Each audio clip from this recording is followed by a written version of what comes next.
We are God's children. Have you ever wondered what was going through the mind of St. John when he wrote that letter? John was filled with this sense of God's great love for us, the love that had manifested itself in Jesus. And all of a sudden it seems like he just realizes, and we are God's children.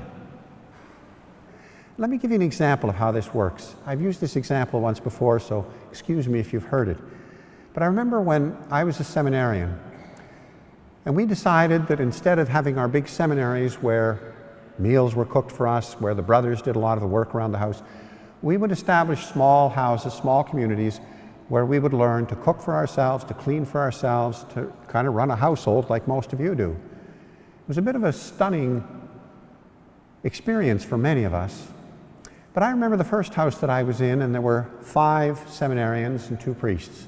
And the 5 seminarians decided that they would each take one night of the week to cook. I had Thursday night, the 4th night. Now, what was interesting was watching how this unfolded. We had 2 really good cooks, and we had 3 that were basically average cooks, and I was one of those. When we came to the Thursday night, I spent most of the afternoon preparing a meal as carefully as I could. I got it all ready, and at exactly the right time, I put it on the table. It was hot and ready, and I watched everybody sit down and take their share, and the conversation went around what we'd done during the day and all over the place. And I sat absolutely fixated on the meal to see if anybody would thank me. Do you think anybody thanked me? Of course not. It was supper time. You eat, you get up, you do the dishes, you leave. And then I remembered myself thinking, you know, this is Thursday night. I've had 3 meals with this community already, Monday, Tuesday, Wednesday. I never said thank you. I just sat down and ate. And then the light went on. How many hundreds or thousands of meals did my mother make for me and my brothers and my sister? And how often did we say thank you? I suspect the most common thing she heard was, "Ooh, I don't like that." I wonder sometimes how mothers survive. Well, I know the answer. It's because they love their children. But in that family, you see these kinds of relationships where deep down there is the caring, there is the renewal, and there is the healing that takes place when we do fail and hurt one another. And there's something else that I've noticed. One of the things that has really struck me, I have a number of friends who have either a handicapped child or have a parent that is now suffering from dementia or some kind of frailness in old age. And do you know, I have been in absolute wonder and awe watching the care and the love in those families and watching how it's contagious. And I remember one very interesting experience where there were 2 girls in the family, and the oldest one was a lovely, lovely girl, but she was a little bit slow. And one day I happened to be with the family when some other people came over, and there was this initial kind of caution around the oldest girl. And then they talked with the normal one. And one of them said to her, "Is it difficult living with your sister?" The second one just turned and said, "No, she's my sister." It was as simple as that. And you see, the reason that she could say that was because in her family, this wasn't a handicapped child, this was their child. This was her sister. And I've seen this over and over again, where a child that so many people in our society would say, "Oh gosh, I couldn't handle that." You don't know. But those that do handle it because God trusts that child to them.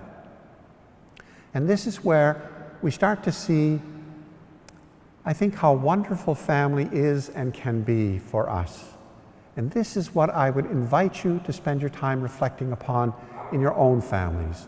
Think of the blessings, the graces, the gifts, and the challenges that have all been part of your identity and your growing up. It really is a place where God's love flourishes in our relationships with one another. But I wanted to ask myself a second question, thinking about families, and that is, what difference does it make if we are Christians? What difference should it make in our families if we are Christians? And here's where I want to just mention a few things that I think should be part of a Christian family. And the first thing is, I think we need to renew our sense of praying together. You know, I've been very shocked how many Catholic families I've gone to visit. We sit down to a meal and nobody says grace anymore. Can we not take 20 seconds to thank God for these gifts that are placed before us? Or are we slipping into that mentality of our world? It's my food. It's not my food. It's a gift from God. And it doesn't take much to just stop and thank God and let the world and your own family know that we're thanking God for what's given to us. You know, so very often when we don't thank God, we don't even notice that we're not thanking God until we do without. This kind of hit home to me one time when I was talking with a small group of people. And I said, I want to show you a gift that God has given me for which I'm very thankful. And I held up my two hands. I said, boy, the things that I can do with these hands are wonderful. And I'm so grateful to God for them. I don't say thanks often enough, but I'm grateful to God for them. And out of the group came a guy who held up a stump. And he said to me, and I am grateful for my stump. You'd be amazed what I can do with my stump. And this is where we have to stop being sort of stereotypical judges of others, other families, other people, and sort of step back and see what God is doing and what the gifts are. And when we do that, we can't help but pray. And I would hope that we would pray not just at meals, but I think it's also important to recognize that even when there is hurt, failure, sometimes betrayal, there is still another grace of love that we can pray for. And that is the grace of forgiveness. Sometimes I think we need to practice that in little things. Not just saying, I'm sorry, but facing an issue with a beloved and saying, you know, I'm sorry and I'm going to try and learn from this. Because if we can do it in little things, maybe when the hurt or the betrayal is something great, maybe we will find a way to climb out of that by the grace of God. I don't think we can do it by ourselves, but I do think God's grace is there to give forgiveness, because that is an imitation of our merciful God. It's not an easy thing to do, but it's part of love, because we are imperfect human beings. But that's part of God's whole plan. It's so that we will learn to care for one another, even when we're not perfect.